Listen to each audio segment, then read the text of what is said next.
Students, so last class or last video you have learned about the different types of entropy, and also you have learned about the mutual information, right?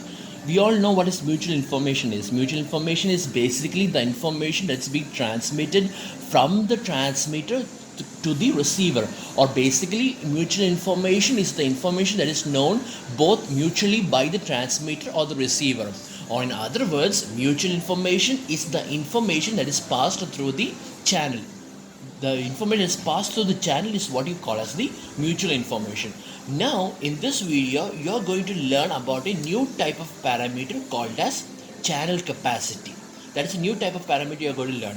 But basically, before learning what is channel capacity, the reason of why this channel capacity comes into existence is because of this theorem. This theorem is what you call as the Shannon's theorem on channel capacity, the noise, or also called as the noiseless coding theorem. This theorem basically states the minimum requirement for a coding technique, or the minimum requirement of creating a channel if you want to transmit one message to the receiver. That is basically what this theorem actually states, the minimum requirement. Right? So here they are saying basically this information, what this information provides, what this theorem provides us is that, see, there are two types of parameters basically you need to understand. First is the R and the other is the letter C. R is called as the information rate. You have already learned about it, right? The information rate. And you have already learned that the equation for information rate of an entropy, the equation of an information rate of an entropy is given by R is equal to R into H of S. Right? If you want to know the information rate of an entropy of a source S, then this is the equation. R is equal to R into H of S. Right? Where this R is called as the symbol rate. Number of symbols per second. That is called as symbol rate. And this H of S represents the entropy of the source S, and this R is basically called as the information rate. Here basically the value of the small letter R is usually we make it to 1, because we are assuming that this is a binary system and we are transmitting one symbol per second. Either you transmit 0 or you transmit 1. That's what this basically means. So here we just normalize it. We usually make this letter R is equal to 1. Okay, so in that case then R is equal to H of S. But here in this theorem, over here when we are applying the Shannon's theorem, we are talking about the information rate of the channel. The information rate of the channel. Now what is the information rate of the channel? If you want to know the information rate of a channel, then we should know the information that is passed through the channel. And I already told you that the information that is passed through the channel is nothing but the mutual information itself. Or in other words, the information rate of a channel is nothing but it is equal to R into I of X comma Y. This is the equation of the information rate of a channel, right?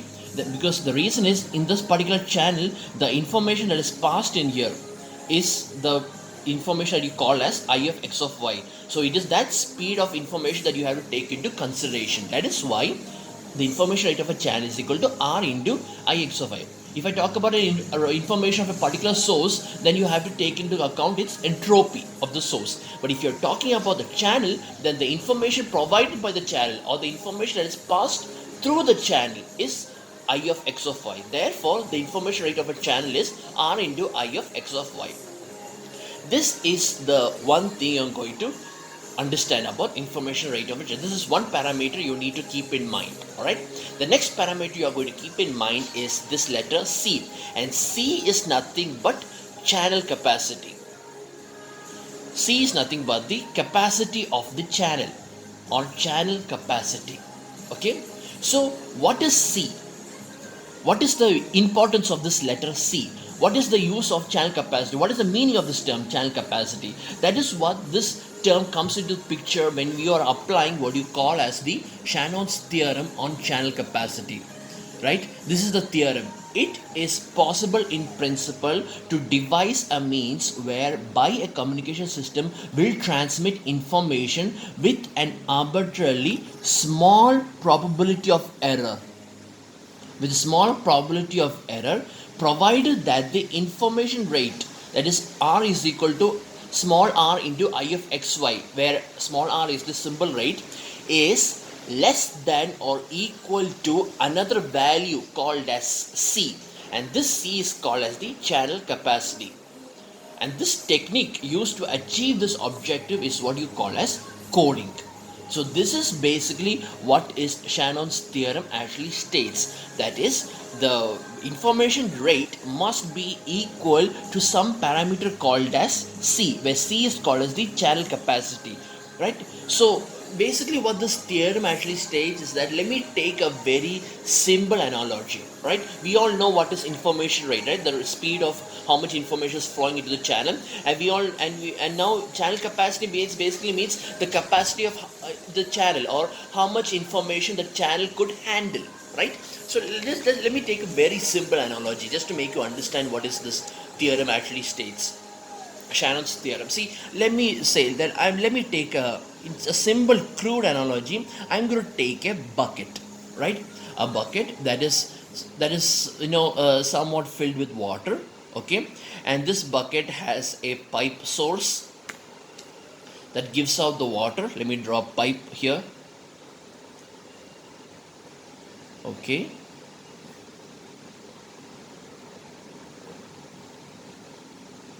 Okay, this is a simple diagram, okay? Don't think too much. So this is basically a bucket with a pipe that's transmitting water, or that's filling the bucket with water, and then assume that there's also another pipe, all right, that's actually sucking the water or absorbing the water from the bucket. Okay, so basically you can consider in our Shannon's, when you're applying Shannon's theorem, I could basically say that this pipe act as the transmitter, and this pipe act as the receiver, and this bucket basically act as the medium of holding the water. Water represents the information in my example. Water represents the information. Now this bucket can be represented as the channel, right? So let me say, so since this water is poured into the bucket, let me say that this speed of water is what you call as the information rate, okay? That is the flow rate of this water that's going, that is flow rate of this water. And let this capacity of this bucket, okay, I am referring it to the capacity of the bucket, I am referring it to the value C, where C is nothing but the channel capacity, right? So now you tell me what will happen if the rate of the water flowing into the bucket is greater than the amount that the bucket could handle. What do you think will happen? In that case, so many water will flow into this very quickly, and this bucket will start to begin to fill, right? This bucket will start to begin to fill. We don't know the speed of the information over here. We don't know the speed of the water that flows into this pipe. It can be slow, it can be normal. As soon as when it falls, it might flow into this pipe as usual, right? So here, when the information rate, with the flow, if the speed of the water over here that flows into the bucket is very high, higher compared to how much this bucket could handle, what do you think will happen? Immediately we can understand that this water will begin to spill into out of the bucket, or water will be lost, will get lost. That is what this theorem actually states. That is, if the information rate is greater than the channel capacity, if the information rate is greater than the channel capacity, then there will be a loss of information. There will be a loss of information due to a high probability of error. That is what basically Shannon's theorem actually means. That is, if the information rate is greater than the channel capacity, then no matter what kind of a coding technique you apply, you will not be able to get a successful passing of information. That is what Shannon's theorem actually states. And one more thing also, now what will happen if the information rate, or what happens if this flow rate of this water pouring in the bucket is less than what the bucket could handle? Then in that case, no water will be spilled over, right? Because if the value of R is less than C, that means then as the water fills the bucket, the water will also pass through the pipe, which means here if the flow rate is very slow, then the bucket, then this bucket will not be easily be filled, right? It will not be easily be filled. So in that case, the water will begin to flow into the bucket, or it will flow into the receiver pipe, right? So this is what Shannon's theorem also states. That is, Shannon's theorem states that if the information rate is less than or equal to the channel capacity, that is what the theorem actually states. If the information rate is less than or equal to the channel capacity, then there will not be a loss of information, because the error of probability will be made small, or can be made small, which means the Shannon's theorem actually states is that if you are able to successfully create a channel with a capacity C greater than the information rate, if the channel capacity C is greater than or equal to the information rate, then you can apply some kind of a coding technique in such a way that the information is successfully passed from the transmitter to the receiver. Or in other words, this bucket, the existence of this bucket, is basically holds on only to this particular equation. That is, the channel capacity must be greater than the information rate. This is what this theorem actually states. That is, the information rate is less than or equal to C, called as the channel capacity. So this technique of achieving this object is called as coding. So this theorem basically is split into two statements. This theorem is basically split or divided into two statements. One is called as the positive statement, and the other is called as the negative statement. The positive statement is used to give us a positive effect. It is used to give us an assurance, a confidence, and this statement is used to give us a warning, right? So let's look what the positive statement says. Given a source of capital letter M equally likely messages. Equally likely messages means the probability of every message is equal. That's what it means. So given a source of M equally likely messages with M much greater than 1, which is generating information at a rate R with a channel with capacity C. Right? These are the assumption. Now let's start the statement.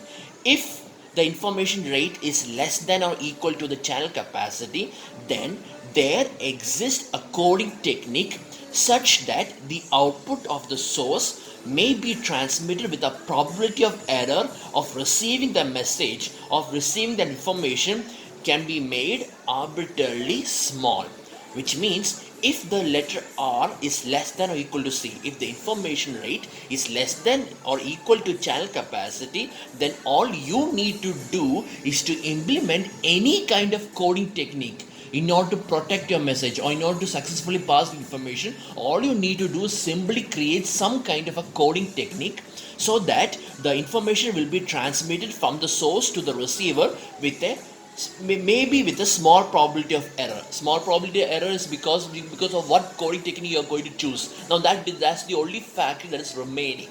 That is why it says that it's a small probability of error. If you make an excellent coding technique, then there will be no error of probability. Then the probability of error becomes 0. But whatever it is, the minimum requirement is that the R must be less than or equal to C, right? Now let's look at the negative statement. Now let's look at the warning, right? The warning here saying, given a source of M equally likely messages, okay, with M much greater than equal to 1, which is generating information at a rate R, and a channel with capacity C. Now let's look at the warning. Then if the information rate is greater than C, if the information rate is greater than the channel capacity, then the probability of error of receiving the message is close to unity. That is, the probability of error of receiving the message is close to unity. If a probability of error, if you know that if a probability is close to unity, then that event is a sure event. Definitely an error will take place. That is what this means. If the probability of error of receiving the message is close to unity for every set of M transmitted symbols. So what this theorem actually, Shannon's theorem actually states is that whatever you do, always make sure that the capacity of the channel must be greater than or equal to the information rate, right? So now you tell me, what is this channel capacity? What is the equation for channel capacity? From here, from looking from this definition, we can now try to make the equation. I have already told you that the information rate is nothing but r into I of xy, and here I am assuming that r is equal to 1. Okay, it's a symbol, right? Because only one symbol, either 0 or 1, is being transmitted time. Okay, so basically r is equal to I of xy. So this I of xy is what you call as the mutual information, right? So now I'm asking you that c is greater than equal to r. So what should be the equation of c? Which means the c is nothing but the maximum value of the information rate. Or if r is equal to 1, then we define the channel capacity c as the maximum value of mutual information I of xy. Or in other words, c is nothing but the maximum value of the mutual information of the channel. We all know that I of xy is also equal to h of x minus h of x by y. Or in other words, then channel capacity c is nothing but the maximum value of h of x minus h of x by y. This is the new parameter you have studied, channel capacity. Where channel capacity is nothing but the maximum value of the mutual information. It is the capacity of how much information the channel could handle. And if the channel capacity is greater than the information rate, then there exists some kind of a communication system which will help in successfully transmitting the message from the source to the receiver. And if the channel capacity is less than r, then no matter how beautifully you code the messages, no matter what kind of a communication system you try to implement, definitely there will be an error will take place. This is Shannon's theorem on channel capacity, right? So now basically this, from here we can basically understand what is the redundancy and efficiency of a channel, right? It's very simple. From here you can understand that the efficiency of a channel is given by the Greek symbol eta. Eta is equal to actual rate of mutual information divided by maximum possible rate. That is, eta is equal to r by c. But I already told you that if you are assuming that the symbol rate is 1, right? If the small letter r, if small letter r is assumed to be equal to 1, then I can easily say that eta is nothing but the mutual information divided by channel capacity. This is basically the equation of the efficiency of a channel, right? Because I already told you what is mutual information, right? This is the information that is passed through the channel, right? And I already told you what is c. C is nothing but the maximum value of the mutual information. So therefore, the ratio between the present mutual information of the channel divided by the maximum mutual information of the channel is what you call as the efficiency of the channel. Okay. Now let's look at what is the redundancy. Redundancy of a channel, E is given by E is equal to 1 minus eta, and E is equal to 1 minus eta is equal to r by c. So E is equal to 1 minus r by c. This eta is actually is termed in terms of percentage, right? Is terms of percentage into 100, which means that you divide whatever value you get, you divide by 100. That's what it means. Okay. So eta is equal to 1 minus r by c. Redundancy also has another equation that is given by E is equal to h of x minus h of y by x, the whole divided by h of x, where this numerator h of x minus h of y by x is called as the absolute redundancy. Or in other words, redundancy, or also called as the relative redundancy. This redundancy is also called as the relative redundancy. Right, so this redundancy is also equal to absolute redundancy by h of x, which is also equal to 1 minus h of y, because if this is divided by both the terms, then h of x by h of x becomes 1 minus h of y by x by h of x. That is what's 1 minus h of y by x by h of x. This is called as the redundancy of the channel. But usually we don't apply this equation. In order to find the efficiency and redundancy of a channel, we usually apply this equation. For problems, we apply this equation, and from here we find what is after finding the efficiency, we find what is redundancy. Okay.